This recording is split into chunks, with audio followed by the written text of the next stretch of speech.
Bien-aimés, je vous présente nos salutations à mon épouse et à moi-même, aux pasteurs, ici et partout où vous nous suivez. Le Seigneur est bon, comme nous venons de l'entendre, désire nous guider. Car le Seigneur connaît le challenge auquel chacun est confronté, des réalités qui veulent nous assujettir. Et celui qui nous a déclaré une parole forte en parlant de notre prééminence et de nos saintes alliances est fidèle afin que sa parole produise pleinement sa bénédiction. Et comme il le dit dans le livre de Jérémie, car je connais les projets que j'ai formés sur vous. Et Dieu travaille à l'accomplissement de ces projets-là.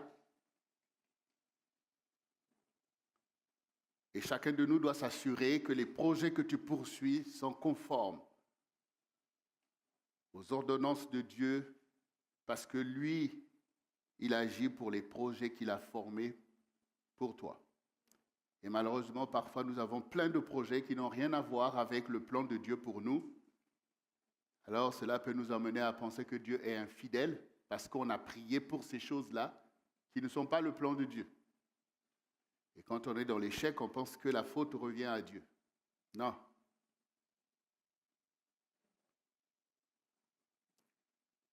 Les fidèles suivent la volonté de leur Dieu. Et notre Dieu est Dieu.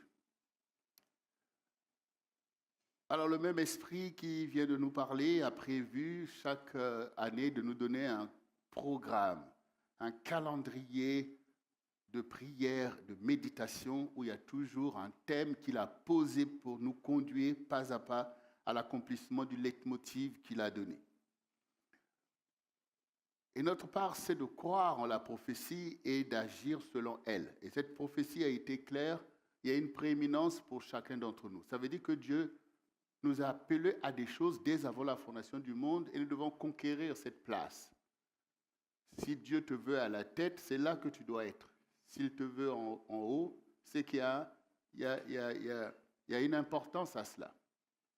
Donc, chacun doit user de foi et de persévérance pour être là où Dieu l'appelle, parce que c'est le plan de Dieu pour son peuple. C'est le plan de Dieu pour une génération. Et depuis le sein de ta mère, Dieu t'avait déjà positionné pour des choses et il ne cesse de te montrer ces choses. Et parfois, les réalités de ta vie, effectivement, peuvent être difficiles, mais ça ne change rien au plan de Dieu. Et il est en capacité de l'accomplir si tu y crois et si tu travailles à ce que Dieu dit de toi s'accomplisse.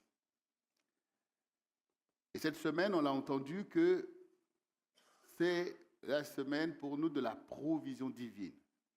Alors nous allons nous accentuer sur ce sujet pour prier, pour méditer. Et bien entendu, j'aimerais prendre cet avantage pour vous en parler. Accéder à la provision divine, c'est ce que chacun de nous désire. Parce que la provision, on en a besoin. Tout le monde désire vivre à l'aise, bien, faire tout ce qu'il veut faire parce qu'il a les moyens de le faire. Et donc, on est aussi concerné par des difficultés par rapport à ce domaine qui peuvent challenger beaucoup et même poser des problèmes par rapport à ta foi vis-à-vis de Dieu. Ah ouais, Dieu, il m'a oublié, il m'a abandonné, j'ai prié, je n'ai pas reçu telle chose, je souffre. Et donc, c'est important de comprendre cette question. Parce que le Seigneur se présente lui-même comme Jéhovah Jireh et nous le chantons. Ce qui veut dire le Dieu qui voit et qui pourvoit. Et chacun de nous, quand on entend cette parole, on est content de l'entendre, puisque c'est notre Dieu. Et donc, par rapport à ça, nous nous disons que nous avons accès à cette provision divine, qui est là non seulement pour nous secourir, mais pour nous placer avantageusement dans cette bénédiction où on a tout ce dont nous avons besoin. Tout ce dont nous avons besoin. Alors si Dieu dit qu'il est le Dieu qui pourvoit, qui voit et qui pourvoit, et nous savons que notre Dieu est vrai. Donc, Dieu pourvoit. Alors Dieu pourvoit, pourquoi est-ce qu'on peut se retrouver à être en manque? On peut se retrouver à être en difficulté en tant que peuple de Dieu, en tant qu'Église du Seigneur. Donc il y a bien quelque chose, quelque part, qu'il faut comprendre pour que tout soit selon la vérité. Et s'il faut distribuer des torts, il faut les discerner pour voir où est le tort. Alors que le Seigneur nous aide à comprendre. Accéder à la provision divine. D'abord, le Seigneur Jésus, notre Seigneur, c'est notre Dieu. C'est par lui que nous sommes les enfants de Dieu, le peuple de Dieu. Et lui, il s'est engagé. Il est venu. Il s'est manifesté au milieu de nous au travers des enfants d'Israël. Et il est monté en laissant l'évangile, qui est une bonne nouvelle pour nous tous, une bonne nouvelle pour l'humanité. Pourquoi c'est une bonne nouvelle? Parce qu'elle donne accès à la provision. Elle donne accès à la liberté. Vous ne pouvez pas vous dire que je vous amène une bonne nouvelle et puis que derrière, ça mène à quelque chose de mauvais. Donc, Jésus nous a donné une bonne nouvelle. Et cette bonne nouvelle, elle est là pour notre bénédiction et pour notre épanouissement. Et nous devons tellement, non seulement en être convaincus, mais vivre et jouir de ces choses pour être nous-mêmes de ceux qui apportent la bonne nouvelle au monde. Et cette nouvelle ne doit pas être seulement des paroles qu'on proclame, mais c'est une démonstration de la vérité de Dieu. Donc le challenge est grand pour chacun d'entre nous de comprendre ces choses et d'attester à notre génération que Jésus-Christ est ce qu'il dit qu'il est. Et qu'il est en mesure, effectivement, de pourvoir parfaitement et d'établir un royaume puissant, béni, prolifique. Allons déjà voir. Donc la clé que je viens de vous donner, c'est le voleur ne vient que pour dérober, égorger et détruire. Moi, je suis venu afin que les brebis aient la vie et qu'elles soient dans l'abondance. Vous voyez, donc voilà, Jésus affirme qu'il est le Dieu qui voit et qui pourvoit. Et donc, il pourvoit pour ses brebis. Et nous sommes ses brebis, et donc nous sommes dans l'abondance. C'est ce que le Seigneur vient de dire. Si là déjà, nous devons déjà comprendre quelque chose, c'est que nous avons besoin d'être des brebis du Seigneur.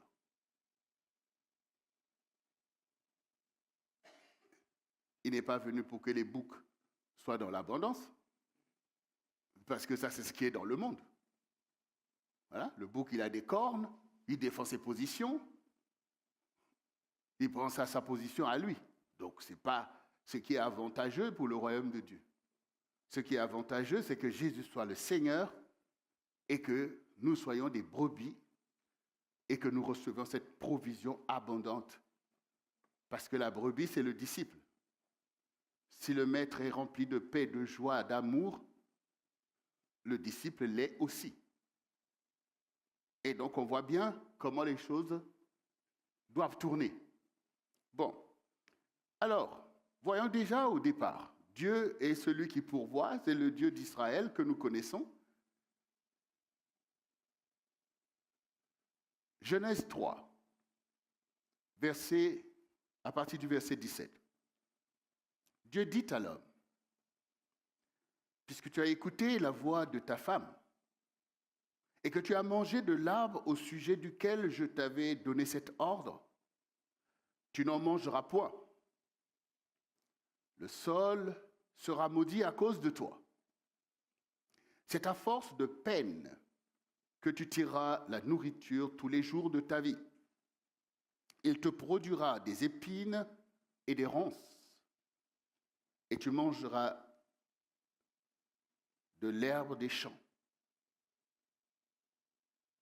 C'est à la sueur de ton visage que tu mangeras du pain, jusqu'à ce que tu retournes dans la terre d'où tu as été pris. Car tu es poussière, et tu retourneras dans la poussière. Adam donna à sa femme le nom d'Ève, car elle a été la mère tous les vivants. L'Éternel, Dieu fit à Adam et à sa femme des habits de peau, et ils les ont revêtis. L'Éternel Dieu dit, voici, l'homme est devenu comme l'un de nous, pour la connaissance du bien et du mal. Empêchons-le maintenant d'avancer sa main, de prendre de l'arbre de la vie et d'en manger et de vivre éternellement. Et l'Éternel Dieu le chassa du jardin d'Éden pour qu'il cultivât la terre d'où il a été pris. C'est ainsi qu'il chassa Adam et il mit à l'orient du jardin d'Éden des chérubins qui agitaient une épée flamboyante pour garder le chemin de l'arbre de la vie. Nous connaissons ce récit des vérités premières. Et nous savons ce qui précède ce que je viens de lire, puisque là, on se retrouve dans une crise au milieu du jardin d'Éden. Une crise générée par le serpent, en collision, donc par la femme, en collision avec la séduction du serpent, c'est-à-dire le diable, a créé une grande désobéissance et l'homme et la femme ont chuté de leur position. Dieu donc descend et révèle maintenant les conséquences issues de la consommation donc, du fruit de l'arbre qui a été défendu. Bon. Et on arrive ici sur la question qui concerne la provision et ce qui va en arriver après. Que Dieu soit celui qui pourvoit, le livre de la Genèse le témoigne. Adam et Ève ont été placés au milieu de la provision divine. Ils n'étaient pas dans le besoin. Dieu n'a pas créé un être humain en train de se débattre pour essayer de survivre et d'être exposé à tous les dangers. Donc, à partir de là déjà, on ne peut même pas contester que Dieu est Jéhovah Jireh. Puisque c'est dans ce contexte que Dieu les avait placés. Dieu n'a pas dit à Adam, écoute, je t'ai formé, débrouille-toi pour voir si tu peux t'en sortir. Il leur a dit, voici, de tous les arbres du jardin, mangez. Donc c'est une provision débordante que Dieu a placée. Ce qui leur a été interdit était pourtant mineur par rapport à toute la provision qui était là. Mais nous savons, mon sujet, ce n'est pas pourquoi ils ont fait ça.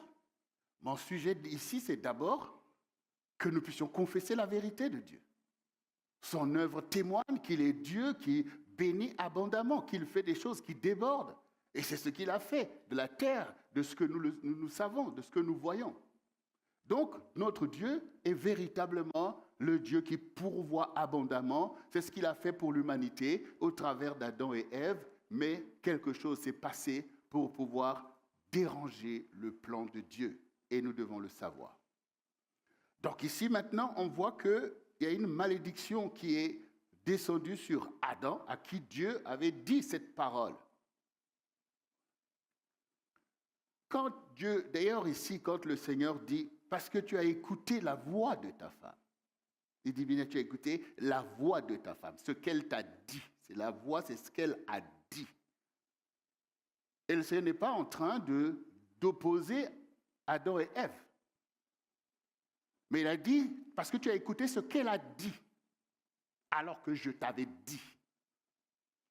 Vous voyez? Et quand maintenant le Seigneur dit que l'homme est le chef de la femme, ben là nous voyons effectivement qu'il y a un problème. Toi le chef, quand tu as entendu ce qu'elle a dit, qui dérogeait à ce que je t'ai dit, tu as fait quoi? Tu as mangé toi aussi le fruit. À cause de toi. Le Seigneur ne dit pas qu'à cause de Ève. Il dit à cause de toi, la terre sera maudite.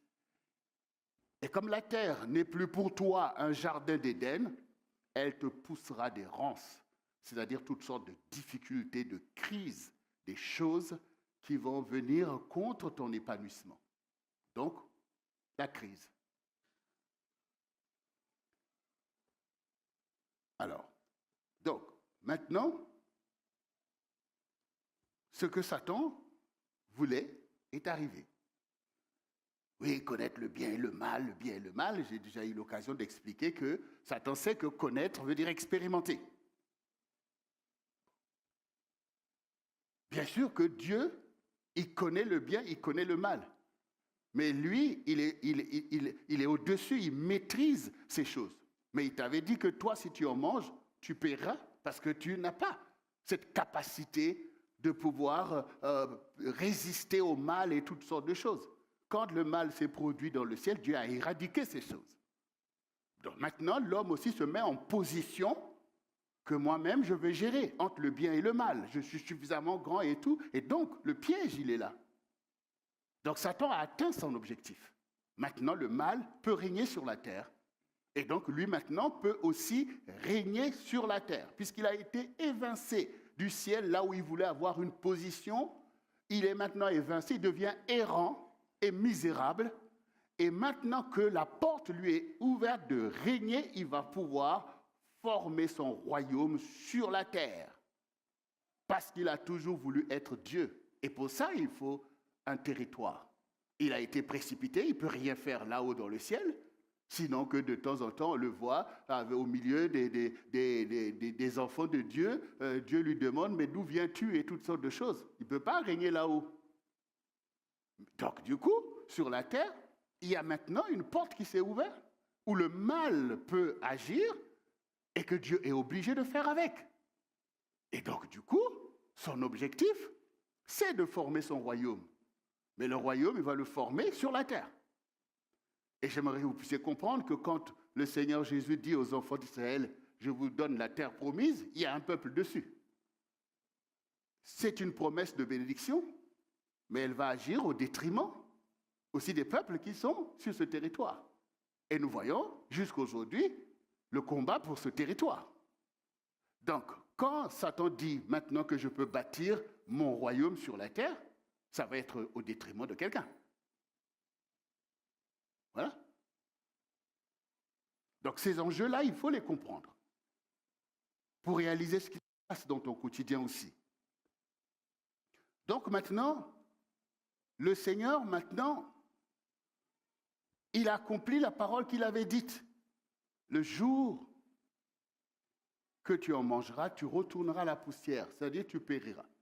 Alors qu'il a été formé pour être éternel. Donc maintenant, la conséquence, c'est la perte de la vie éternelle pour Adam et de Ève, pour Adama. Donc la terre est maintenant corrompue. Donc la terre sera détruite. Bon, maintenant la terre sera détruite, mais l'homme a été formé pour être sur la terre. Mais il y a maintenant un problème. Donc il faut tout faire pour que le même homme pécheur n'aille pas manger l'arbre de la vie. Sinon, il restera éternel et dans le péché. Donc il faut l'empêcher d'aller manger cet arbre, allez, dehors. Il faut les mettre en dehors de cette provision, de cette gloire de Dieu. Donc il redeviendra poussière. Vous voyez, donc ça c'est déjà quelque chose que Dieu fait. Bon, pour nous, on va dire, oh, c'est compliqué. Mais ce qui est compliqué, c'est ce qui a été fait avant. Ce n'est pas les conséquences que Dieu donne, même si c'est la récolte de ce qu'on a semé. Mais Dieu, déjà, dans son plan rédempteur, est déjà en train de faire miséricorde à l'homme, parce que si l'homme a été rejeté ou alors resté immortel dans son péché, il est comme condamné comme le diable, en fait. Oui. Donc, du coup, empêchons à l'homme d'être immortel dans son péché. Bon. Ensuite, nous comprenons que la terre est maudite, l'homme est chassé hors du jardin, et il est maintenant comme errant sur la terre pour essayer de survivre et de s'en sortir. Et nous voyons que Dieu, pour autant, n'a pas abandonné l'homme. Parce que quand vous allez lire la suite, on voit que Dieu déjà, puisque vous avez dit que vous êtes nus, ben, il leur a fait des vêtements de peau. C'est pour dire, c'est une histoire qui commence, c'est l'histoire que vous avez voulu. Vous avez ouvert la porte pour le bien et le mal. Maintenant, je mets devant toi le bien et le mal, la bénédiction et la malédiction, la vie et la mort. Ben, choisis au moins la vie, puisque tu veux choisir, mais choisis au moins la vie. Je pense que même certains parents, quand vous êtes confrontés à une rébellion de votre enfant qui veut à tout prix faire ce qu'il pense, dans l'élan toujours d'amour et de compassion, il veut peut-être aller je ne sais pas où, vous dites quand même, bon, fais quand même attention à ça. Fais quand même ceci, enfin, vous essayez en fait de dire, oui, tu es libre, c'est vrai. Mais fais attention, parce que vous savez le danger auquel tout ça, ça peut emmener. Ce qui fait que l'enfant même, dans ses déboires, pourra se souvenir que malgré que j'avais pris la décision en désobéissant à mes parents, mais les conseils qu'ils continuent à me donner témoignent qu'ils désirent toujours pour moi quelque chose de bon. Et c'est aussi pour ça que l'enfant prodigue, à un moment donné, se dit, chez mon père, c'est pas comme ça. Donc on se souvient de d'où on vient. Et on commence à prendre conscience de sa responsabilité, ce qui ouvre la porte, si vous voulez, déjà à la repentance. Donc, pour nous, on a compris que l'homme a été placé dans l'errance hors du jardin d'Éden et le challenge sur la terre, c'est que Dieu nous aime toujours, veut nous aider, il envoie ses prophètes pour nous éclairer parce que la parole est une lampe qui va nous éclairer au milieu de cette aventure de l'histoire de l'humanité sur la terre. Le challenge, c'est que le diable veut bâtir son royaume, veut coloniser la terre, il veut mettre son système. Donc la confrontation est réelle. La confrontation est réelle. Le pillage est réel. Pour bâtir un royaume, il faut avoir des ressources. Il faut avoir des gens qui y travaillent. Il faut avoir tout un système. Et le diable sait l'importance de la provision. Donc il va mettre son dévolu sur l'accès à la provision. Et cet accès ne lui est pas légitime. Et c'est pour ça que Jésus le présente tout simplement comme un voleur. Parce que ce n'est pas ce que Dieu l'a dit, que je t'envoie sur la terre pour te donner ce qui est là. Non. Donc c'est un voleur. Mais un voleur prospère au détriment de celui qu'il vole, au détriment des héritiers. Et donc c'est déjà ce point qu'il faut comprendre, que Dieu pourvoit et la provision est là, elle est là sur la terre. Mais on ne prend pas suffisamment conscience du principe même du royaume de Satan et de son travail. Pour beaucoup d'entre vous, le royaume de Satan, c'est des gens dans des grottes en train de faire des incantations, c'est des trucs bizarres. Vous croyez que c'est ça la puissance de Satan? Mais non. Sa vraie puissance, c'est de dérober, c'est de manipuler le système économique, c'est de s'accaparer de la provision, de rendre puissant l'impureté, la méchanceté, la destruction. Vous voyez? Est-ce que vous croyez que c'est la sorcellerie qui détruit le plus des gens sur la terre? Parce qu'ils ont le pouvoir de le faire, quoi. Ça, c'est le côté un peu caricatural, bizarre, qui te fait redouter ces choses comme si ça avait un grand pouvoir. Mais le grand pouvoir de Satan, c'est de s'accaparer des richesses et faire tout ce qu'il veut. C'est d'enrichir les impies pour emmener la destruction. C'est pour ça que le Seigneur dit, le voleur ne vient que pour dérober, égorger et détruire. Donc cette question de la provision, il faut que tu en médites un peu plus. Parce que si toi maintenant tu es là, il faut que je puisse avoir accès. Seigneur, béni, tu veux avoir accès.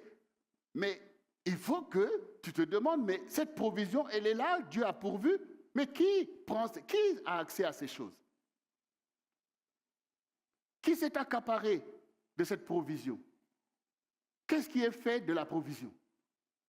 Puisque dans notre génération, la provision aujourd'hui se résume par exemple à l'argent. Dans un pays comme la France, dans des pays développés, c'est l'argent. Avant, la provision pour les gens, c'était des sacs de, je ne sais pas, de riz, de ceci, c'était des bœufs, tout un tas de choses, et c'était ce type de système économique. Mais aujourd'hui, ben voilà, toi aussi tu as la provision, ça se compte sur ce que tu détiens.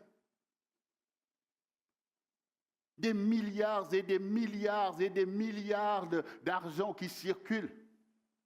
Ça circule dans les mains de qui? Qui a accès à ces choses? Et qu'est-ce qu'on fait de ça? Et qui n'a pas accès? Et pourquoi? C'est la loi du plus fort? Tu n'as pas accès parce que tu n'es pas fort? Et puisque Dieu veut que tu aies accès, puisque c'est pour ça qu'il est venu, alors qu'est-ce qu'il te faut? La force? L'intelligence? Il faut le savoir.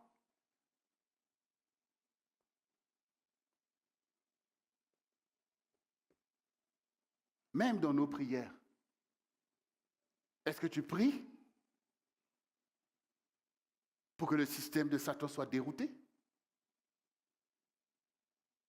Pour que ces agents, les impies, n'aient pas accès à toute la provision? Ou tu pries seulement pour dire, Seigneur, donne-moi, Seigneur, donne-moi, Seigneur, donne-moi. Mais donne-toi quoi? Donne-toi quoi? Le moyen d'accès à la provision? Ou ce qui va combler ton besoin là? Quand les gens étaient là dans le désert, Jésus a dit à ses disciples, donne-leur à manger. Et le pain a été multiplié, ils ont mangé, ils étaient rassasiés. Mais est-ce que ça a réglé le problème de la provision? Donc il faut aller plus loin. Il faut aller chercher l'accès. La Bible dit que le Seigneur, celui qui donne le pain à celui qui a faim, et la semence au semeur. Donc il y a le pain qui comble un besoin. Mais pour que ton besoin soit comblé déjà plus longtemps, ton besoin, mais le besoin des gens qui sont autour de toi, ou vers ceux vers qui Dieu t'envoie. Est-ce que le pain que tu as pourra combler à ça? Ou tu as besoin d'accès à la provision pour apporter des bonnes nouvelles, comme on dit? Donc, nous avons compris que le problème, c'est cette histoire où le diable veut bâtir son royaume sur la terre. Mais Dieu veut au contraire bâtir le sien. Et nous le voyons que le Seigneur, au milieu de tout ce système démoniaque, dangereux, est néanmoins le Dieu d'alliance. Dieu a parlé à Abraham et il a dit, va-t'en de ce pays, dans le lieu que je te montrerai. Je ferai ceci, je te rendrai grand, tu seras père d'une multitude. Donc on voit déjà que dans cette histoire de bénédiction, il y a la volonté de Dieu de déployer son royaume. Donc Abraham, je te bénis, mais tu seras père d'une multitude.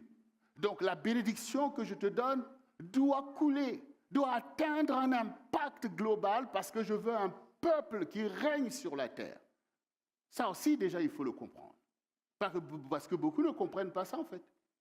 Tu pries, tu veux ceci, mais est-ce que tu veux quelque chose qui soit à la dimension de la vision de Dieu? Donc, Abraham s'est exécuté et il a été béni. Et tout un peuple a été béni au travers de lui, c'est-à-dire le peuple que nous connaissons, les enfants d'Israël. Et les alliances de la bénédiction ont été faites, en vertu de laquelle le Dieu qui pourvoira pour ce peuple. Et il a dit à ce peuple de sortir de l'Égypte, comme il avait dit à Abraham lui-même de partir de sa patrie. Et ça, c'est déjà le fait d'aller vers l'inconnu, c'est déjà le fait de faire confiance que Dieu pourvoira. Quand maintenant, eux, ils doivent partir de l'Égypte, ou bien dans la nécessité, eux aussi disaient, bon, c'est vrai que ce n'est pas notre pays, c'est vrai qu'on est esclave, mais quand même ici, on a un peu ceci, bon, telle chose. Donc, bien sûr, on prie pour la terre promise, mais au moment où il fallait partir, il y en a qui ont dit, ah non, mais on va où? C'est compliqué, telle ou telle chose. Toi aussi, tu pries. Mais si Dieu te dit, va tel endroit, ah non, mais ça, ici je souffre, mais là-bas, ce sera encore pire. de changer, c'est compliqué. Mais il a fallu qu'avec le leadership de Moïse et les autres, que ce peuple dise qu'il vaut mieux pour nous partir. Déjà, Dieu leur a montré que vous êtes là en Égypte, vous n'avez rien, vous souffrez. Mais moi, je peux faire que vous puissiez sortir déjà avec des biens. Donc, il avait déjà encore attesté que je suis l'Éternel qui pourvoit pour vous. Et donc, les enfants d'Israël sont sortis d'Égypte avec des biens. Parce que Dieu a mis tellement de terreur en Égypte que les Égyptiens eux-mêmes étaient obligés de restituer une part de ce qui leur avait été volé pendant tout ça de siècles. Et donc, ils sont partis avec l'or, avec l'argent, du fait de la volonté de Dieu. Et maintenant, quand ils sont partis dans le désert avec ces choses, Dieu a ordonné des choses. Il fallait bâtir un tabernacle. Et c'est avec cette provision que Dieu lui-même se glorifie au milieu d'eux. Et nous voyons aussi que quand ils ont voulu faire leur infidélité s'est manifestée pendant que Moïse était sur la montagne et que le diable est venu. Qu'est-ce que le diable a fait? Il leur a encore trompé en disant, mais non, il faut repartir. Ce Moïse-là, vous ne savez même pas où est-ce qu'il est. Peut-être qu'il est mort. Mais repartez en Égypte. Faites-vous un Dieu. Et Pharaon va bien vous recevoir. Et ils sont tombés dans ce panneau. Encore une autre malédiction. Avec leur argent, avec leur or, ils ont fait le veau d'or.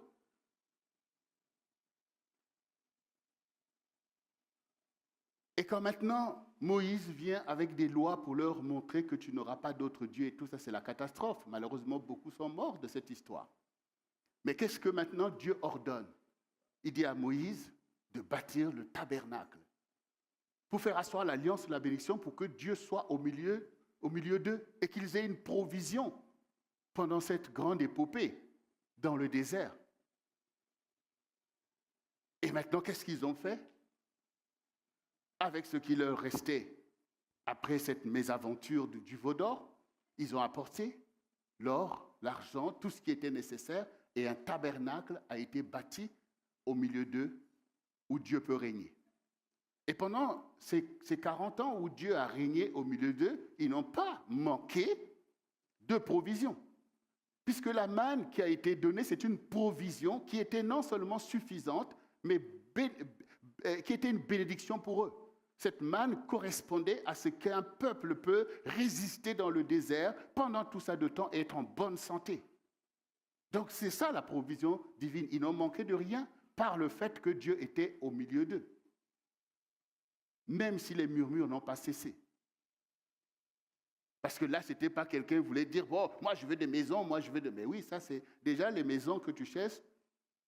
Dans la terre promise, les gens sont déjà en train de bâtir des maisons pour toi. Donc, toi, calme-toi. Mais oui, Dieu travaille en fait. Il pourvoit déjà. Quand les enfants d'Israël arrivent dans un pays qui n'était pas le leur, qu'ils ont possédé, tout d'un coup, ils ont des maisons. Ils ont des vergers, des vignes, des oliviers. C'est-à-dire la richesse que ces peuples avaient bâtie, tout à coup, ça devient leur richesse. Alors, tu vas dire que Dieu ne pourvoit pas? Il pourvoit bien au-delà de ce que tu peux penser. Plus tard, nous voyons que Joseph, là encore, par le travail de l'ennemi, se retrouve en danger au milieu de ses propres frères, se retrouve donc vendu en Égypte, le travail de ses mains et au maître de Potiphar, qui le livre à une injustice dans la prison. On pourrait dire, ah, le pauvre, il aime Dieu, Dieu lui donne des grandes visions, mais le pauvre. Mais Joseph, il croit en Dieu, il continue à recevoir les visions avec bienveillance et à aider d'autres à comprendre des visions que Dieu parle. Il ne se laisse pas aller à des émotivités pour dire « Oh, mais Dieu me montre tout ça, mais regarde comment je suis, regarde ceci, d'être dans des afflictions. » Non. Lui, il est là pour briller, pour impacter, parce que Dieu pourvoit aussi à l'intelligence, à la sagesse, à des choses qui sont sa propre gloire, parce que ça aussi, on n'en cherche pas assez. C'est quand on a de quoi manger, tout ça, on est content, je suis riche, je suis ceci. Mais qui va être riche pour le royaume de Dieu? qui va être riche pour la gloire de Dieu, qui va être riche pour la louange, pour la musique, pour les choses qui glorifient le Seigneur. Ça, c'était quand même la grande richesse de Joseph. Il pouvait faire éclater la lumière au milieu des ténèbres dans la prison. Il pouvait enseigner aux gens, mais pourquoi vous avez une mine comme ça, quoi? Dieu vous a donné la vie, quoi. Enfin, il faut se réjouir. Mais le Dieu qui voit et qui pourvoit, qui voit la fidélité. En un jour, Joseph sort de prison, Pharaon est complètement subjugué devant sa puissance et sa sagesse et lui livre tous les biens de l'Égypte entre ses mains. Dieu ne pourvoit pas. Non seulement qu'il pourvoit, Satan fait des choses. Mais Dieu dit, les biens des injustes servent de caution aux justes. Satan, il est déjà vaincu en fait. Il s'agite, il fait des choses. Regardez, ces peuples sur le pays de Canaan, ils ont travaillé pendant que les Égyptiens étaient peut-être en souffrance, pillés par une puissance. D'autres peuples puissants travaillaient pour leur avenir. C'est ce que Dieu est capable de faire avec toi. Il faut méditer. Mais dans tout ce que Dieu fait, il y a une alliance qui va avec. C'est ça le principe. On n'est plus dans le jardin d'Éden, c'est fini. On est maintenant sur la terre où il faut réfléchir, où il faut méditer, faire le mieux que tu peux, choisir bien. Et donc, dans ces choix que Dieu donne, il y a la possibilité de faire alliance avec Dieu. C'est-à-dire que les choses que tu vas posséder ne sont plus des choses innées.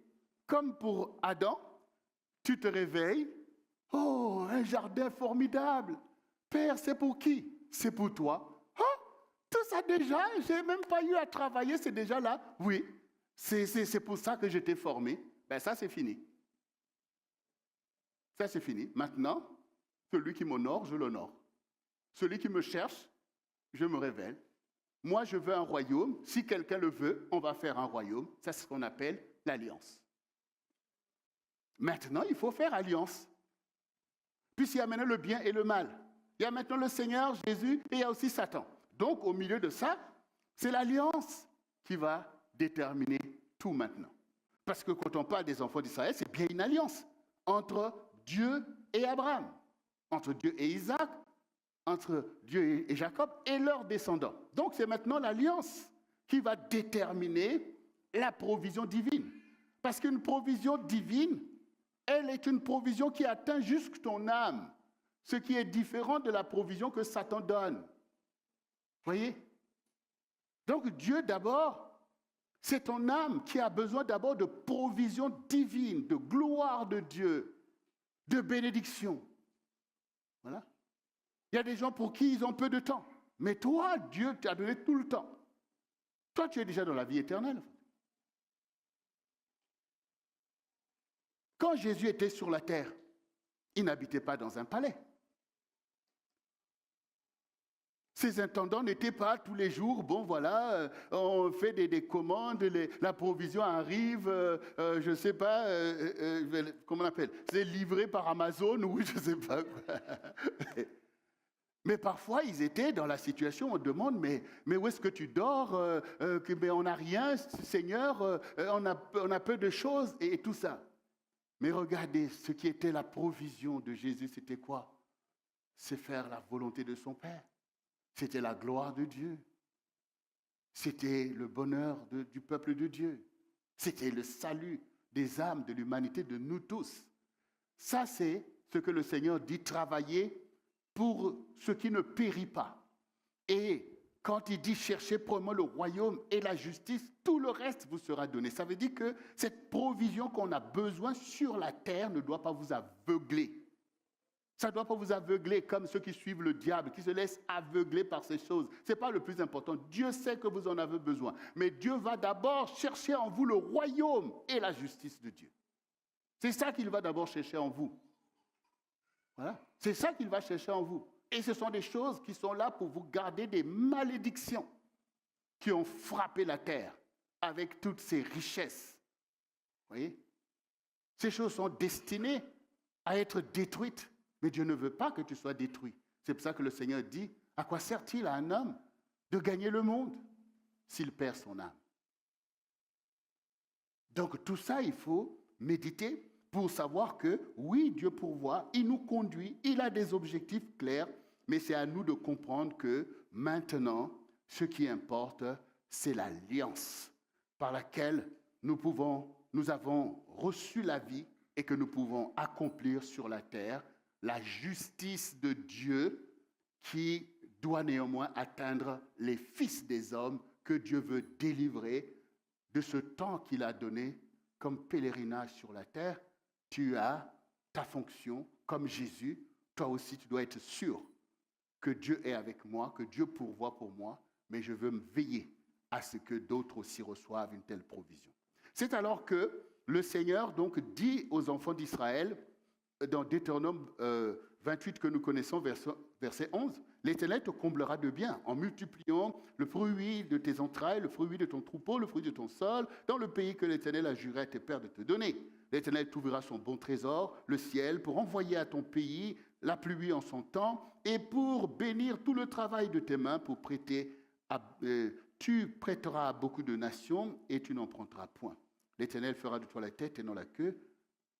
Tu seras tous les jours en haut et jamais en bas, lorsque tu obéiras au commandement de l'Éternel, ton Dieu, et que je te prescris aujourd'hui, lorsque tu les observeras, les mettras en pratique, et que tu ne te détourneras ni à droite ni à gauche de tous ces commandements que je te donne aujourd'hui pour aller auprès d'autres dieux et pour les servir.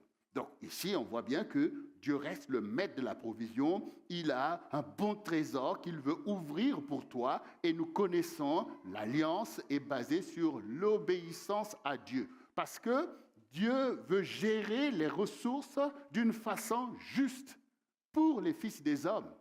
Alors que dans le diable, lui, il veut, son royaume n'est pas un royaume saint. Ce n'est pas un royaume de justice. C'est un royaume d'extravagance. C'est un royaume d'avidité, de toutes sortes d'impuretés. Donc, il veut que les gens aient des moyens pour commettre toutes les injustices, toutes les abominations, toutes les impuretés et tous les meurtres sur la terre. Et c'est ce que l'on voit effectivement pour ceux qui même se lèvent pour s'opposer à la connaissance de Dieu. Ils sont avides de toutes ces choses. Mais Dieu, ce n'est pas pour ça qu'il a créé la provision. Il veut au contraire que tu obéisses au commandement. Parce que qu'est-ce qui s'est passé au début, comme on a vu? C'est que Adam n'a pas obéi au commandement qui lui a été donné. Ève n'a pas obéi au commandement. Donc Dieu aujourd'hui ne veut pas que tu sois prospère pour ne pas toi aussi obéir au commandement. Donc continue à produire le royaume de Satan. On a un vrai sujet à ce niveau-là en fait. Tu veux la provision? À quoi sert la provision? Est-ce que Dieu peut avoir pourvu à son détriment? Voilà. C'est ce qu'il dit, mais puisque tu as écouté la voix de ta femme, alors que je t'avais dit. Donc nous aussi, aujourd'hui, dans l'alliance, parce que c'est l'alliance qui règle les choses, c'est l'alliance qui fait que les deux parties réussissent en fait. Il faut faire alliance, c'est ce qu'on voit même dans le monde. Les gens qui arrivent à créer des grandes entreprises sont des gens qui font alliance pour dire, bon, ok, on va mettre tout ça ensemble, et voilà comment on va avancer, voici les pourcentages, on va aller jusque-là. Et donc, du coup, chacun est assuré qu'en mutualisant leurs forces, ça garantit l'avenir pour chacun, pour sa famille et même pour des générations. Quand le Seigneur veut maintenant régner sur la terre, où il y a maintenant le bien et le mal, où il y a maintenant Dieu et Satan, donc le Seigneur veut que son peuple vienne dans l'obéissance et puisse utiliser toutes les grâces que Dieu va faire pour renverser le royaume de Satan. Et accomplir, en fait, comme nous l'avons vu tout à l'heure, que Dieu est ce qu'il dit qu'il est. Et chacun de nous doit veiller à ce qu'il en soit ainsi. Quand Jésus était là et qu'il était en train de faire des choses en faveur des gens qui l'entouraient et de nous-mêmes, il le faisait pour démontrer que Dieu est vrai, que Dieu est bon, que Dieu agit, que Dieu est compatissant et miséricordieux. Mais si maintenant Dieu nous fait la grâce, ou te fait la grâce à toi d'accéder à la provision, est-ce que tu vas démontrer que Dieu est vrai? C'est ça les questions. Ou que toi aussi tu vas faire l'enfant prodigue. L'enfant prodigue, quand il va à Las Vegas, ce n'est pas pour faire avancer le royaume de Dieu. il a bien fait avancer le royaume de Satan. Et Satan voulait le détruire. Et c'est quand il revient maintenant qu'il est totalement changé. Où il réalise que non, chez mon père, ce n'est pas comme ça. J'avais plein d'amis. Et puis maintenant que je suis en difficulté, plus personne. J'ai avec mon argent nourri plein de gens et maintenant même la nourriture des pourceaux, on ne veut même pas me donner. C'est quoi ce royaume? Eh bien c'est le royaume que tu as dit que je vais aller là-bas. Le pays lointain. Où mon père ne voit pas. Où je suis libre de m'éclater. Eh bien tu es en train de t'éclater. Non, bien-aimé, il faut qu'on réalise. Parce que le Seigneur, c'est le bouc émissaire. Tout c'est lui. Oh, c'est la faute. Dieu n'a pas fait. Dieu n'a pas fait. Toi, tu fais.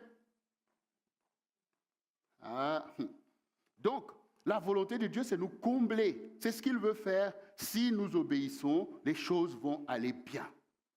Et donc, les enfants d'Israël, nous savons qu'ils ont vécu dans cette provision. Ils ont vu que Dieu était capable de leur transférer les trésors des nations, les richesses de la mer, qu'il était capable de faire des choses.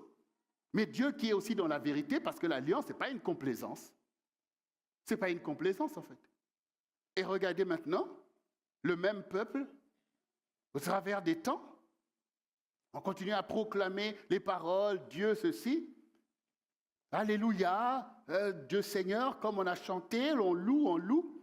Mais Dieu qui sonde les cœurs et les reins, dans Malachie 3, verset 7d, depuis le temps de vos pères.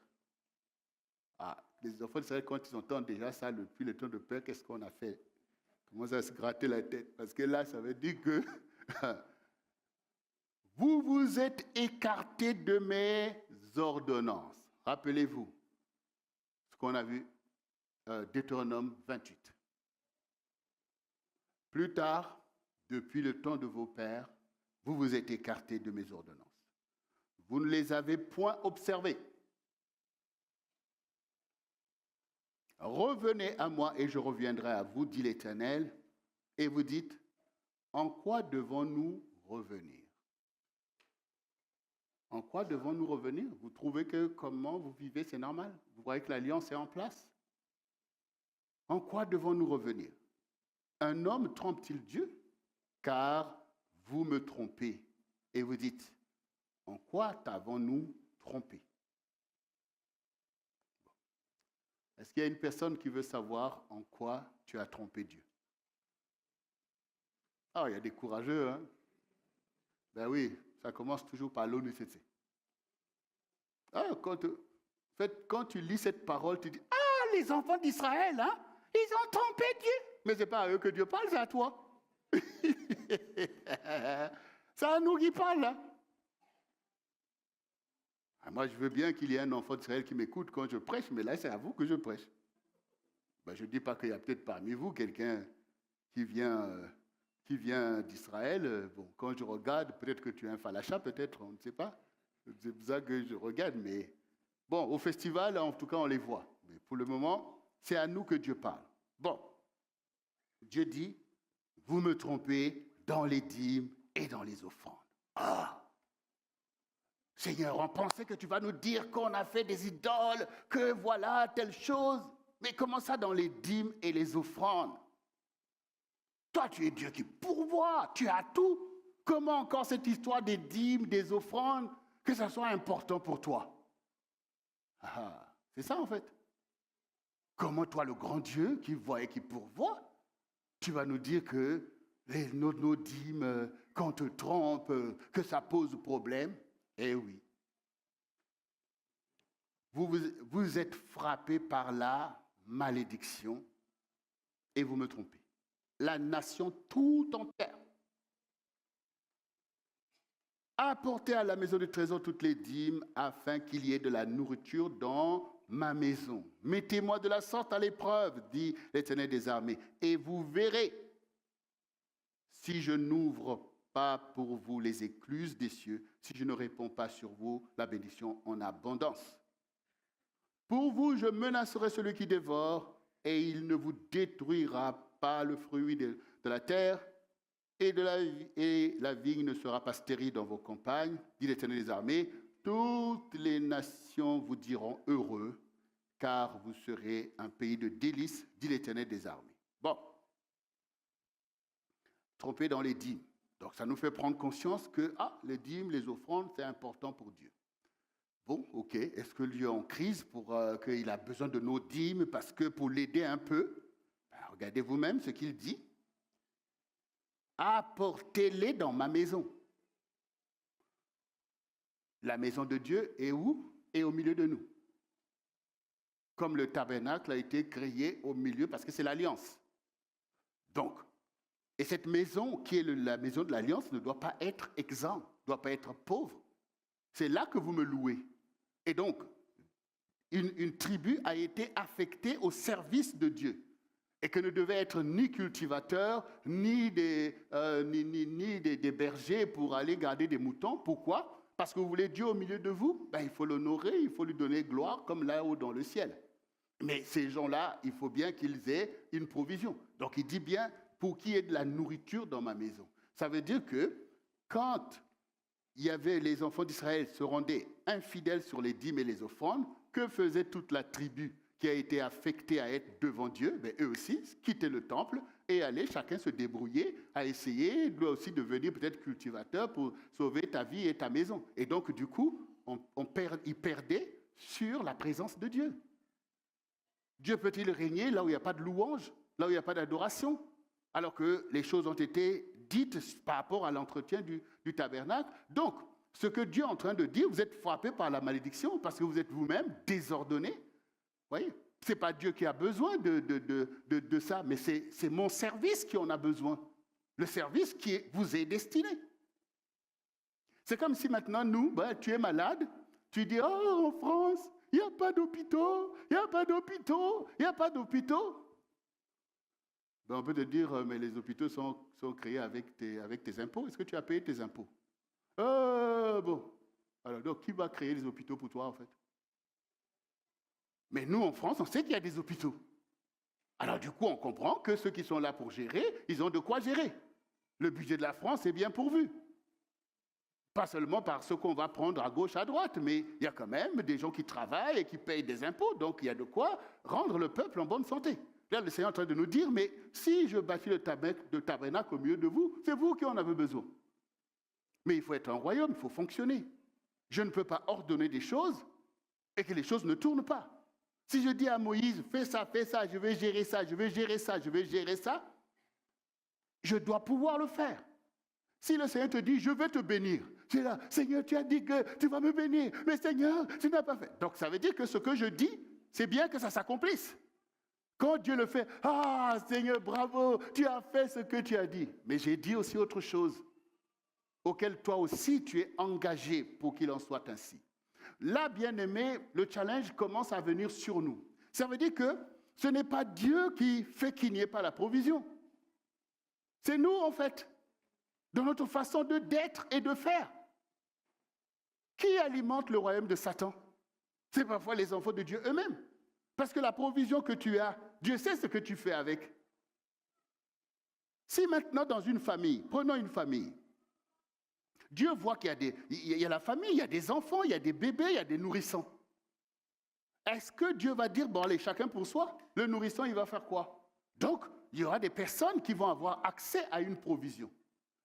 Mais quand Dieu donne accès à une provision, c'est pourquoi? C'est comme il a dit à Abraham, je te bénis. Il n'a pas dit, je te bénis et puis après je verrai avec tes enfants. Non, il dit, je te bénis, toi et ta descendance. Donc, on voit déjà que l'accès à la provision, ce n'est pas une question du chacun pour soi. C'est une question de royaume, de l'accomplissement des promesses de Dieu. Parce que ce que Dieu dit qu'il va faire, lui, il le fait. Mais comment Dieu le fait, en fait? Il n'y a pas que les anges qui agissent. Il y a aussi des serviteurs et des servantes. Il y a un peuple qui appartient à Dieu, qui a des lois, des commandements, des ordonnances. Les choses doivent fonctionner. Tu seras béni et tu seras une source de bénédiction. Si maintenant les sources ne fonctionnent pas, donc il y a un problème au milieu même du peuple de Dieu. Il y a un problème. Satan continue à mettre le désordre, à empêcher le bon fonctionnement des choses. Si les enfants d'Israël ont été parfois, vaincus, chassés de leur territoire, C'est tout simplement par rapport à leur alliance avec la présence de Dieu qu'ils ont galvaudé et que Dieu se retire. Donc la question de la provision ne peut pas être dans notre vie seulement Dieu fait, c'est de voir le système d'approvisionnement. Est-ce qu'il fonctionne? Dieu ne veut pas que dans son royaume, que ça soit chacun pour soi. Et le système, est-ce qu'il fonctionne? Est-ce qu'il fonctionne, le système? Hier, j'écoutais à la radio, on parlait on veut maintenant changer le nom de EHPAD. Vous voyez, vous connaissez les EHPAD, non? Ça veut dire quoi, EHPAD? Bon, en tout cas, à la fin, c'est personne dépendante. Voilà, il y a dépendance à la fin. Ça veut dire que des gens, voilà, dépendants. Et les professionnels disaient depuis longtemps que ce nom-là n'est pas bon. Ce n'est pas parce que les gens sont au 3e âge que ça devient des gens dépendants. Ils ont une valeur. Il faut changer ce nom parce qu'il est négatif. Ça fait que ce sont des gens dans une addiction, de souffrance, de ceci. Il faut quand même leur donner. Et là, maintenant, ils ont compris. Maintenant, ils vont mettre maison. Ils vont maintenant mettre maison de la France de l'autonomie. Ah, ça change, vous voyez, maintenant on dit maintenant ça va être maintenant maison de quoi? De l'autonomie. Donc de la dépendance, on a enlevé pour mettre l'autonomie. Donc ça fait que non, vous êtes autonome, quoi. Vous voyez, donc ça change quand même la donne. Ça dit que la question, et ceux qui étaient en train de débattre, c'est de se dire, mais il faut qu'on ait non seulement du respect, mais qu'on ait des moyens pour pouvoir soutenir les anciens. Vous voyez?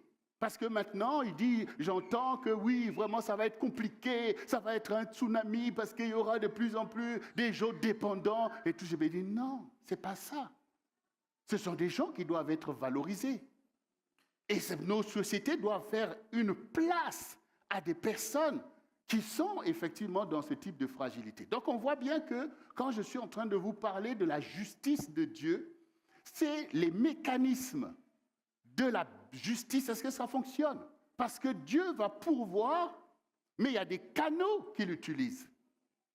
Il va pourvoir les uns et les autres. Quand le Seigneur avait montré à Joseph qu'il était au-dessus de ses frères, et quand ses frères ont entendu ça, du quoi? Nos gerbes s'inclinent devant ta gerbe. Le soleil et la lune, les étoiles devant toi, donc même ton père, ta mère, et puis les étoiles devant toi. Mais ils n'avaient pas compris à ce moment-là que Joseph vous viendra en aide. Ils n'avaient pas compris ça. Pour eux, ils ont vu que c'était de l'orgueil, alors que l'enfant n'a fait que dire le rêve vient de Dieu. Ça veut dire que quand Dieu nous voit, il n'est pas en train de voir qu'en termes de responsabilité, on a tous la même responsabilité. Ça ne se passe pas comme ça. Dieu va choisir qu'un tel, tu vas recevoir telle onction, mais tout ça, c'est pour le royaume de Dieu. Donc Joseph ne s'est pas dit, bon, oh là là, maintenant, je suis le chouchou de Pharaon, j'ai maintenant toutes ces richesses, Dieu m'a béni. Oh, vraiment, Dieu est juste, il m'a béni. Par rapport à ceux qui voulaient me tuer. Mes frères là, les méchants. Ah, j'entends que là-bas il y a la famine. Ça les apprendra. Non, non. Il a dit allez chercher mon père. Afin qu'il voie ma gloire. Ça veut dire qu'il faut qu'il partage ma gloire. Et vous, c'est pour vous que je suis là. Pourquoi vous pensez que je veux me venger? C'est pour vous. Vous avez voulu me faire du mal. Dieu l'a tourné en bien. Et c'est pour vous que je suis là. Là, on n'avait même plus besoin de leur rappeler que, ben oui, vos gerbes, c'est eux-mêmes maintenant. Oui, mon Seigneur. Mais est-ce que c'était pour le mal? Ce n'était pas pour le mal. Ça veut dire que Dieu aussi peut t'élever toi. Ce n'est pas pour que tu méprises ceux qui t'appartiennent, peut-être ta famille, peut-être le peuple de Dieu. Mais c'est que Dieu te met en position d'être un canal que Dieu va utiliser pour attester de sa parole qu'il prend soin de son peuple. Voyez, même Moïse, devant le choix qui pouvait se présenter à lui, où Dieu lui dit, voilà, je t'envoie pour sortir mon peuple de l'Égypte. Mais le diable pouvait lui dire aussi que, ben, Moïse, tu vas aller affronter Pharaon. Pourquoi tu ne retournes pas toi-même pour dire, Pharaon, je te demande pardon de ce que j'ai fait, je reviens à ma place, et puis tu es tranquille, tu vas vivre. Oui. Mais l'alliance nous oblige. L'alliance poursuit un objectif qui nous dépasse tous, où Dieu veut atteindre son objectif sur la terre. Mais dans l'alliance, nous prenons la responsabilité que Dieu nous donne, comme Joseph, comme tous les saints qui ont marché avant nous, et nous connaissons la fidélité et la bonté de Dieu. Mais il y a des choses qui dépassent les simples besoins de la chair. La joie de voir le bonheur du peuple de Dieu. La joie d'être un instrument de la justice de Dieu sur la terre. C'est ça qui fait de nous la lumière du monde et le sel de la terre. Vous ne pouvez pas être la lumière du monde parce que vous mangez bien à longueur de journée. Ou que vous habitez des palaces et que vous avez je ne sais pas quoi, que je suis la lumière du monde parce que tu as ces choses-là. Non. C'est parce que tu obéis bien à la voix de l'Éternel. C'est parce que toi, tu as compris que je ne suis pas là pour tromper Dieu. Parce que j'ai fait alliance avec Dieu et qui me bénit et qui fait que tout ce qu'il a prescrit, c'est pour le fonctionnement de son royaume sur la terre. Donc, les impôts que Dieu met en place, comme dans un pays, comme la dîme, les offrandes, ça veut dire que vous avez un tabernacle, vous avez des services, vous avez des gens qui doivent faire telle chose, et ça, c'est je vous bénis, et ces moyens-là seront consacrés à mon service, à mon œuvre, pour que mon œuvre fonctionne. Et quand mon œuvre fonctionne, c'est pour votre bénédiction, c'est pour que vous connaissiez la voix de Dieu, c'est pour que vous soyez épanouis, pour que vous ne continuez pas à marcher vainement, que le diable continue à vous piller, c'est pour que vous ayez la vie éternelle. Donc, c'est une alliance. Et quand nous dérogeons à ça, ce n'est pas Dieu qui est en crise, c'est nous qui sommes en crise, c'est nous qui sommes en difficulté. Et Satan est content, parce qu'il sait que c'est source de malédiction, donc il va pouvoir continuer à faire sa zizanie. Et le Seigneur, il dit, mais moi, je suis resté fidèle à l'alliance que j'ai faite avec vous. Le Seigneur Jésus, c'est lui, il dit la même chose. J'ai bâti mon église, je vous ai dit, cherchez pour moi le royaume et la justice de Dieu. Oui. Les plus forts soutiennent les plus faibles. Et surtout, l'église doit prévaloir. Et nous savons nous-mêmes que dans cette affaire, nous n'avons aucun intérêt, nous, à reproduire. Nous prenons tous les bons côtés des enfants d'Israël, tout ce qu'ils ont expérimenté pour la gloire de Dieu. Nous nous écartons de ceux que la Bible témoigne que ce n'est pas bien ce qu'ils ont fait. Et surtout eux qui sont l'olivier franc. Et combien de fois, nous qui avons été tirés de l'olivier sauvage, est-ce que notre infidélité peut produire quelque chose de bon? Pas du tout. Pas du tout. Puisque nous, on a leur expérience pour nous éclairer. Ça veut dire qu'on préfère rester endurci encore pire que eux, qui n'avaient pas un témoignage d'un peuple qui aurait marché avant eux avec Dieu pour dire, bon voilà, on peut calmer nous. Nous, on a cet éclairage. Et donc, bien-aimés, nous avons vu qu'on a perdu, mais Dieu a fait alliance, un peuple a été plongé dans la bénédiction, mais ils n'ont pas été attentifs, ils ont été désobéissants, et du coup, ça pose problème. Mais le Seigneur Jésus-Christ, quand il est venu pour le renouvellement de l'alliance, de la bénédiction. Regardez donc Jean 15, verset 5. Je suis le cep et vous êtes les sarments. Celui qui demeure en moi et en qui je demeure porte beaucoup de fruits, car sans moi, vous ne pouvez rien faire. Si quelqu'un ne demeure pas en moi, il est jeté dehors, comme le sarment, et il sèche. Puis on ramasse les sarments, et on les jette au feu et ils brûlent. Si vous demeurez en moi et que mes paroles demeurent en vous, demandez ce que vous voudriez, cela vous sera accordé. Si vous portez beaucoup de fruits, c'est ainsi que mon Père sera glorifié et que vous serez mes disciples. Comme le Père m'a aimé, je vous ai aussi aimé. Demeurez dans mon amour. Si vous gardez mes commandements, vous demeurez dans mon amour. De même que j'ai gardé les commandements de mon Père et que je demeure dans son amour. Je vous ai dit ces choses afin que ma joie soit en vous et que votre joie soit parfaite. C'est ici mon commandement, aimez-vous les uns les autres comme je vous ai aimés. Ici, le Seigneur Jésus qui est venu avec cette parole clé que nous avons vue, le voleur ne vient que pour dérober, égorger et détruire, et nous voyons donc les résultats de ce travail, de massacre, de tout ce que le diable fait. Mais moi, je suis venu pour que les brebis aient la vie. Donc, Jésus est venu pour restaurer l'alliance de la bénédiction. Quand il dit que je suis le cep, en fait, il veut nous dire qu'il est l'arbre de la vie. Il est l'arbre de la vie en capacité de faire que ces brebis soient dans la bénédiction et dans l'abondance. C'est lui qui le fait. De la même manière que l'arbre a été dit, on cache cet arbre, Jésus est venu, il est l'arbre de la vie. Maintenant, le principe de l'alliance dont j'ai parlé, c'est ce qui fait que nous soyons des sarments, c'est-à-dire connectés au cep qui est Jésus.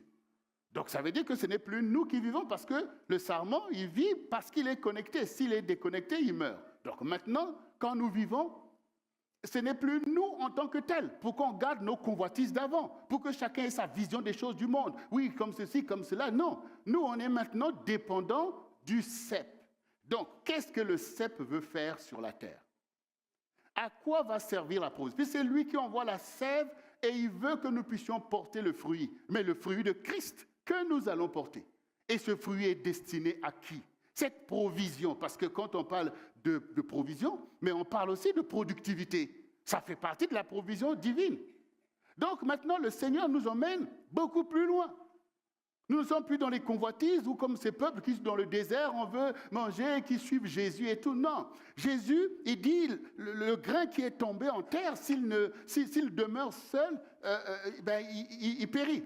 Mais s'il se multiplie, donc ça veut dire que par notre alliance avec le Seigneur, nous sommes des petits Christ, des gens qui pourvoient, des gens qui guérissent, qui font des choses. Donc il dit ici, quand vous portez beaucoup de fruits, autrement dit, nous parlons de la provision. Et on a bien vu que la provision, c'est aussi bien la provision qui pourvoit aux besoins de notre âme, de notre être entier et de notre vie. Et vous êtes les sarments qui portent le fruit que je suis venu accomplir. C'est vous qui portez la provision pour laquelle j'ai dit que je suis venu pour que mes brebis soient dans l'abondance. Donc, du coup, on comprend bien ici que de la même manière que le Seigneur a rappelé aux enfants d'Israël que vous n'avez pas observé mes commandements, le Seigneur attend que dans l'Église, on observe son enseignement, sa loi, en vertu de laquelle tu prends ce qui est de Christ et tu apportes beaucoup de fruits. Donc les gens autour seront en train de dire, oh merci Seigneur, oh, on a ça, on a ça, on a ceci, nos enfants peuvent aller à l'école, peuvent faire ceci, cela, par le fait que tu portes beaucoup de fruits. Sinon le fruit que le Seigneur parle, que quand vous portez beaucoup de fruits, et ce fruit-là, il n'y a pas la provision dedans. Et vous êtes la lumière du monde. Donc nous sommes nous-mêmes aussi des gens qu'on doit questionner sur le fait de la provision. Quel est le fruit que nous portons? C'est quoi le fruit que tu portes? Pose-toi la question, puisque tu es engagé avec le Seigneur. Mais c'est quoi le fruit que tu portes? Tu as certainement une provision spirituelle, oui, il faut, pour la gloire de Dieu, pour toutes ces choses. Et ça s'arrête là? Tu ne portes pas le fruit de la justice de Dieu? Les orphelins ne vont pas bénir le Seigneur parce que tu portes ce fruit? Le peuple de Dieu ne va pas se réjouir parce qu'on fait des choses qui sont l'épanouissement du peuple de Dieu? Ta famille ne va pas se réjouir du fruit que tu portes? C'est pour ça qu'il faut vérifier la vision. Parce que si nous pensons maintenant que les choses dont parle le Seigneur, ce n'est que des réalités spirituelles, c'est parce que l'on enseigne. Non. Le Seigneur Jésus veut que son peuple participe à la manifestation de la provision divine. Et peut-être que nous ne cherchons pas cette position et que c'est ça qui pose problème. Oui. Peut-être que pour nous, voilà, on étudie, on se forme, comme je parlais à ceux qui sont à l'IFM, voilà, pour que spirituellement, on fasse bien et tout. Et que quand le Seigneur dit, cherchez le royaume et la justice, c'est ce qui impacte la vie des gens. Ta justice, quoi? Tu veux aller, tu as un problème, tu veux aller faire ta justice pour les anges. Ta justice concerne ce qui se passe sur la terre. Quand le Seigneur dit, l'Esprit du Seigneur est sur moi, car il m'a oint pour porter de bonnes nouvelles aux malheureux. Cette parole, elle est ce qui est dit à la fin. Ils rebâtiront sur d'anciennes ruines. Ils reconstruiront des villes ravagées. Ça a à voir avec l'impact sur la terre. Donc, ça veut dire, à ce niveau-là, nous comprenons que oui, Seigneur, on a vu qu'il y a du désordre, détournement de la provision, des canaux qui ne fonctionnent pas. C'est nous qui voulons faire régner des injustices et qu'on doit se repentir de toutes ces choses. Nous avons compris que nous sommes responsables du déploiement de la provision divine sur la terre et qu'au travers des dons, des talents que tu nous as donnés comme Joseph, comme toutes ces personnes qui ont conduit Israël dans des temps de prospérité, nous devons nous intéresser à avoir une position pour avoir la provision qui fait que ton nom est glorifié et que ton peuple peut vraiment avancer dans les choses. Donc ce côté-là, on n'a peut-être pas creusé ce côté-là. On va faire quoi? On va maintenant prier pour que soit des impies viennent faire des choses à notre place? Ou qu'on va nous-mêmes être les Joseph? Qu'on va nous-mêmes être des Esther qui sauvent leur peuple? Et qu'on va revenir à toute l'alliance? Nous savons ce que le Seigneur nous disait depuis le début, mon épouse et moi-même, où le Seigneur dit, mais par rapport à l'aspect de la bénédiction, parlant par exemple de nos frères américains, nous disait qu'eux, ils sont plus avancés que vous. Ça veut dire que c'était sur l'aspect notamment de l'entrepreneuriat. Donc cela emmenait à bien comprendre que ce n'est pas le Seigneur qui veut que nous soyons toujours là en train de vivoter à la queue, en train de dépendre de ceci. Non, il nous faut plus de zèle. Il nous faut faire confiance à l'alliance que si Joseph a pu faire une telle percée, qu'on peut le faire aussi. Et bien, pour ça, il faut avoir la vision de la justice de Dieu. La vision de la justice de Dieu, c'est que tu te dis, mais comment on va pouvoir à ça? Voilà, on va faire ceci. Bon, voilà, il y a telle chose que Dieu m'avait montrée. Bon, on va apprendre, on va faire ceci, on va travailler. D'ailleurs, les enfants d'Israël ont toujours été un peuple travailleur. Donc, on a bien vu que la grâce, la bénédiction va avec le travail. Parce que la bénédiction, c'est comme une pluie. Si la pluie tombe sur une terre et que personne ne cultive cette terre, il n'y aura pas de provision. Ça aussi, c'est des évidences. Si maintenant Dieu nous est favorable, même la parole qu'il nous envoie, c'est une pluie qu'il envoie, c'est une bénédiction qu'il envoie, même si ça t'inflige au moment où tu l'entends. Mais c'est quand même la clé, c'est le détonateur pour que tu puisses rentrer dans la provision divine. C'est important. Donc nous, on a compris. Jésus n'est pas en train de mentir. Jésus peut tout au milieu de nous. Et c'est ce qu'il veut faire. Quand vous portez beaucoup de fruits, c'est alors que mon Père est glorifié. Demandez et vous recevrez. Si maintenant tu demandes, ben tu vas le recevoir, peut-être que par tel ou tel moyen ou un miracle Dieu va faire, mais Dieu va te donner aussi parce que, oh, tel frère dit, oh oui, telle chose, oh, ma soeur, telle chose, ou ben, une grâce, ou une multiplication, ou une idée. Enfin, Dieu pourvoit en fait. Dieu pourvoit, il faut qu'on soit attentif. Et puis le Seigneur dit, demeurez dans mon amour. Ça veut dire que l'amour peut manquer. Pourquoi il dit, voici mon commandement nouveau, aimez-vous les uns les autres? Ça veut dire que la bénédiction, la provision, ça doit suivre les canaux de l'amour, de la compassion, de la miséricorde. Parce que Dieu ne veut pas un royaume ingrat, où même les méchants, les impies peuvent se moquer, regardez-les, comment ils sont les uns vis-à-vis des autres, tout ça là.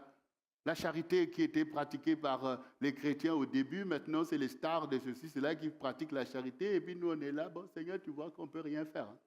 Comment ça, on ne peut rien faire? Voilà, c'est le cœur qui doit parler. À force de ne pas pouvoir faire quelque chose, c'est comme ça qu'au final, on n'a rien. Donc ça, c'est la vérité. Alors, pourquoi il faut réaliser ces choses? Parce qu'il y a un danger. Regardez donc, on va aller vers la conclusion de notre message, mais regardez d'abord ça dans Matthieu 19, verset 16. Et voici, un homme s'approcha et dit à Jésus, « Maître, que dois-je faire de bon pour avoir la vie éternelle ?» Il lui répondit, « Pourquoi m'interroges-tu sur ce qui est bon? Un seul est bon. Si tu veux entrer dans la vie, observe les commandements. » « Lesquels? Lui dit-il. Jésus répondit, « Tu ne tueras point, tu ne commettras point d'adultère, tu ne déroberas point, tu ne diras point de faux témoignages, honore ton père et ta mère, et tu aimeras ton prochain comme toi-même. » Le jeune homme lui dit, j'ai observé toutes ces choses. Que me manque-t-il alors? Jésus lui dit, si tu veux être parfait, va, vends ce que tu possèdes, donne-le aux pauvres. Et tu auras un trésor dans le ciel. Puis, viens et suis-moi. Après avoir entendu ces paroles, le jeune homme s'en alla tout triste, car il avait de grands biens. Jésus dit à ses disciples, je vous le dis en vérité, un riche entrera difficilement dans le royaume des cieux. Après, vous avez toute la suite. Donc, premièrement, ici, le Seigneur ramène sur les commandements, comme on vient de voir. Il y a beaucoup de commandements, il y a des commandements qu'il faut observer. Pas je choisis d'obéir à ça, ça je n'obéis pas, non. Donc, il a d'abord posé ça, parce que ce qu'il dit, il le dit publiquement. Donc, à partir de là, l'enfant dit oui, je le fais. Donc, lui, c'est un gars, bon, il veille, il ne se met pas dans du n'importe quoi, il fait bien ses affaires, il a une bonne conscience. Il a dit à Jésus, mais j'ai fait tout ça en fait. J'honore mon père et ma mère, je ne commets pas d'adultère, je ne fais pas ces choses. Donc, qu'est-ce qui me manque, quoi? Donne-moi cette vie-là. Alors, le Seigneur lui dit, oui, c'est vrai. Mais c'est qu'il faut être parfait devant Dieu. Car le Seigneur a dit, soyez parfaits, car moi, votre Dieu, je suis parfait. Donc, si tu veux être parfait, va, vends ce que tu possèdes et donne aux pauvres. Ça veut dire, là, on a bien vu ce que le Seigneur a dit. Demeurez en moi. Demeurez dans mon amour. Si ce jeune homme-là était dans le Seigneur et dans l'amour du Seigneur, il n'allait pas voir en ce qui lui a été dit une aberration. Parce que l'amour lui-même allait agir en termes de provision pour dire, ah oui, c'est vrai, maître, voilà, on va gérer ça, je vais gérer ça, je vais faire telle chose, je vais faire telle chose. Puisque c'est l'amour qui parle, la compassion qui va parler, ce qui est totalement logique dans ce que le Seigneur dit, cherchez premièrement le royaume et la justice de Dieu. La justice, c'est quoi? C'est que les plus faibles n'ont pas à pâtir de leurs difficultés parce qu'ils sont faibles. Si Jésus est venu nous sauver, ce n'est pas toi-même qui t'es sauvé, c'est que lui, comme il est fort, il est venu pour nous sauver. Et on est content qu'il nous délivre. Et comment maintenant il va vouloir que ceux qui veulent être ses disciples, eux, chacun soit fort pour lui-même seulement? Et tant pis les pauvres. En quoi est-ce que tu es disciple de Jésus? Donc le Seigneur lui dit à ce jeune homme que, oui, je vois que tu veux être mon disciple, mais ça tombe bien. Un disciple qui a de grands biens va pouvoir faire avancer le royaume de Dieu, va pouvoir faire distribuer des choses et tout ça en fait. Vous voyez? Donc si maintenant nous-mêmes qui avons entendu cette histoire et qu'aujourd'hui on n'est pas capable de fonctionner conformément aux recommandations du Seigneur, nous continuons à poser problème en fait. Voilà. Et donc à vouloir que le royaume soit du chacun pour soi, mais non, ça ne va pas, c'est pas bon. C'est pas bon, bien-aimé. Et si nous voulons véritablement avancer avec le Seigneur, il faut que toutes ces choses viennent, que Dieu sonde nos cœurs et voit que véritablement nous sommes dans la vie éternelle, nous sommes dans la justice du Seigneur. Alors, au travers de ça, bien-aimés, nous avons compris que cette question que le Seigneur nous pose est un problème essentiel à régler. Nous devons avoir accès à la provision divine. Nous devons être des canaux pour la provision divine. Nous devons être des personnes comme Joseph, capables d'accéder à des choses. Nous devons entreprendre, nous devons faire ces choses, mais surtout, le principe doit fonctionner. Nous ne pouvons pas nous détourner des challenges du tabernacle, de la maison de Dieu, toutes ces choses, la présence de Dieu au milieu de nous. Nous lui rendons la gloire que nous lui devons. Parce qu'il a été dit aussi aux enfants d'Israël, parce que vous n'avez pas voulu rendre la gloire, le royaume vous sera donné à d'autres. Donc nous sommes l'Église, on a hérité de tous ces enseignements pour être un royaume qui soit la lumière du monde et le sel de la terre. Et donc, pour terminer, bien-aimés, la provision doit fonctionner. Nos mains doivent être ouvertes pour la gloire de Dieu. Nous sommes complémentaires. Mais la place de Dieu, ce que nous devons à Dieu, parce que c'est un dû à Dieu. Quand vous faites alliance, c'est un dû. Et la Bible dit que quand nous mangeons les choses consacrées, cela nous attire des malédictions. Et les choses consacrées, ce sont des choses, tu crois en ces choses. Dieu t'a dit telle chose, ça fait partie de ton alliance. Eh bien, si tu prends ces choses, ça devient une source de malédiction pour toi. Donc, il y a des choses auxquelles il faut s'en débarrasser.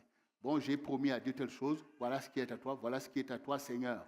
Et d'ailleurs, le faire avec louange et adoration. Parce que tout ça, c'est la vérité. Parce que Dieu fait sa part. Il t'a donné la vie pour que cette vie soit une source de bénédiction et de gloire pour Dieu, de bénédiction pour le peuple de Dieu. Donc, sortons nous-mêmes des choses qui profitent à l'ennemi pour nous piller, mais au contraire, glorifions Dieu de telle sorte que ce qu'il a dit ou les biens des injustes nous serviront même de caution. Parce que Dieu est en capacité de le faire. Le Seigneur Jésus est là, et quand il nous donne des grandes visions, c'est qu'il est prêt à faire des grandes choses. Et que Dieu bénit en fait, en réalité. Dieu bénit.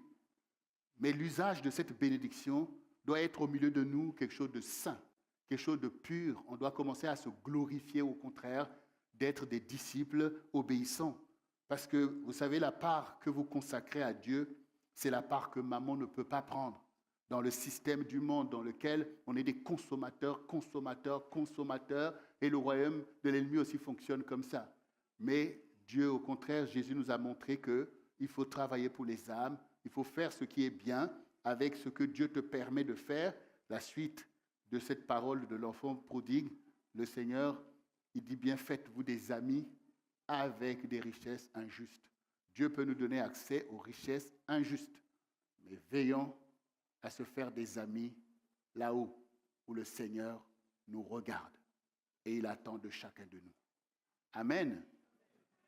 Oui, acclame le Seigneur qui va faire pour nous des prodiges. Alors, on va se mettre debout, bien-aimés, parce que nous sommes en droit d'invoquer, parce qu'on a entendu. Et comme on a entendu, on a déjà obéi. On a déjà obéi. Et quand on s'est positionné pour l'obéissance, l'alliance agit.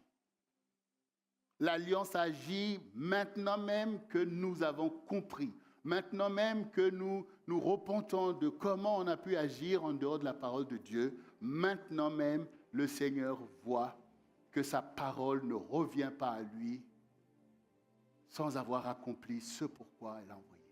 Dieu nous a parlé parce qu'il nous bénit et il veut que ça fonctionne pour sa gloire et pour la justice de son peuple.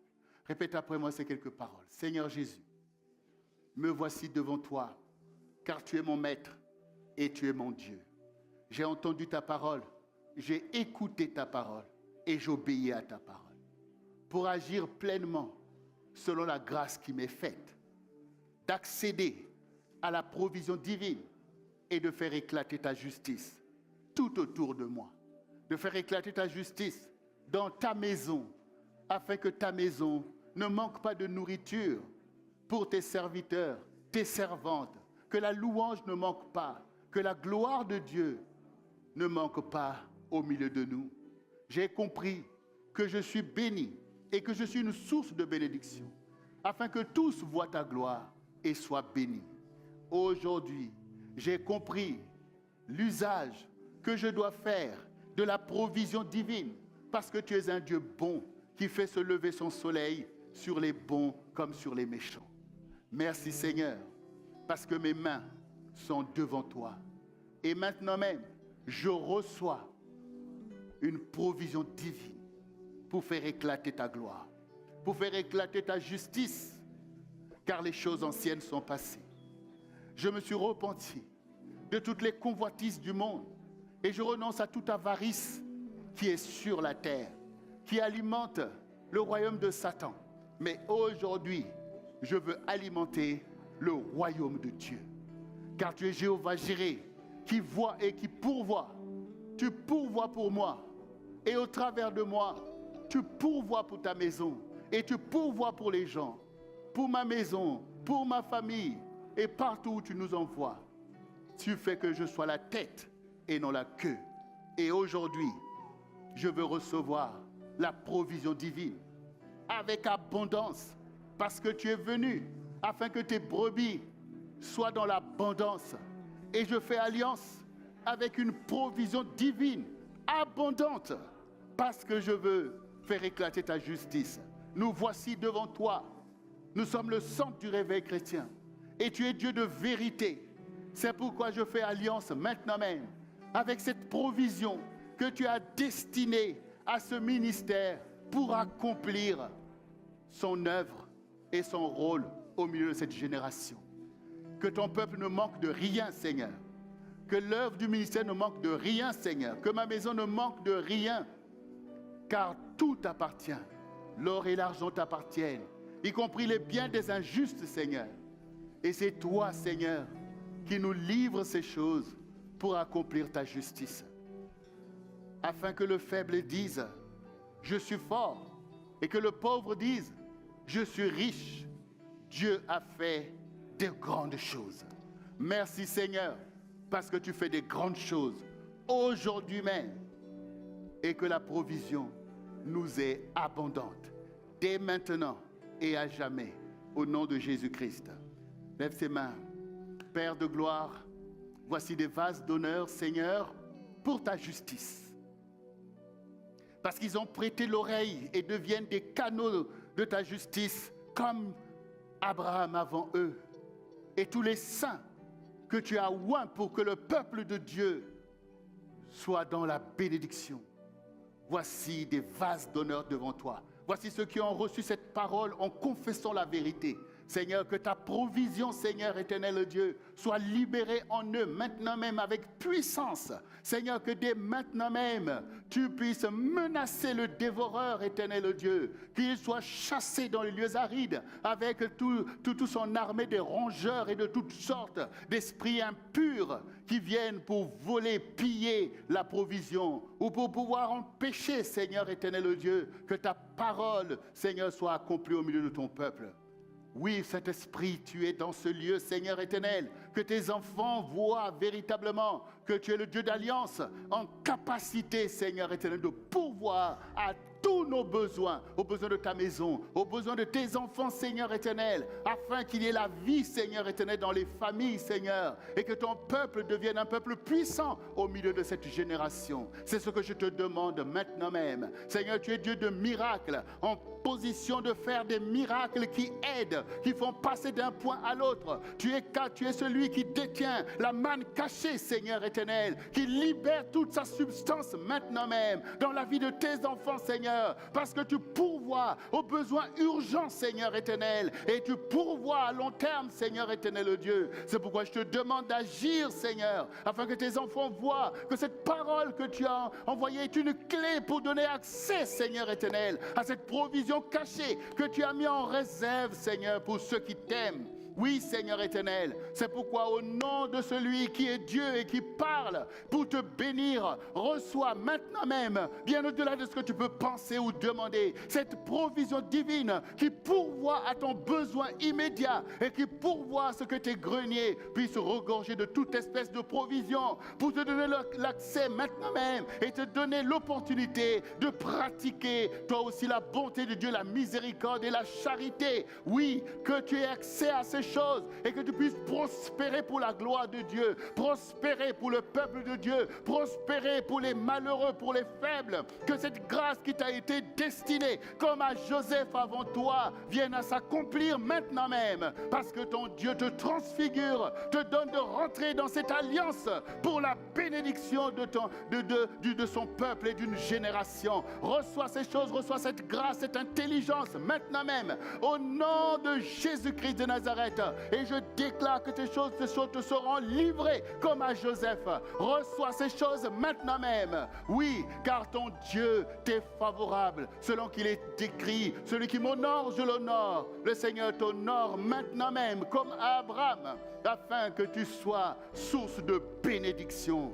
Sois richement pourvu. Toi qui es dans ce lieu, toi qui m'écoutes, sois richement pourvu par les grâces et les miracles de Dieu, que tu puisses le voir et que tu sois propulsé dans cette bénédiction pour pourvoir maintenant même à la paix de Dieu et à la joie du Seigneur. Il en est ainsi dans le nom puissant et merveilleux de Jésus-Christ de Nazareth.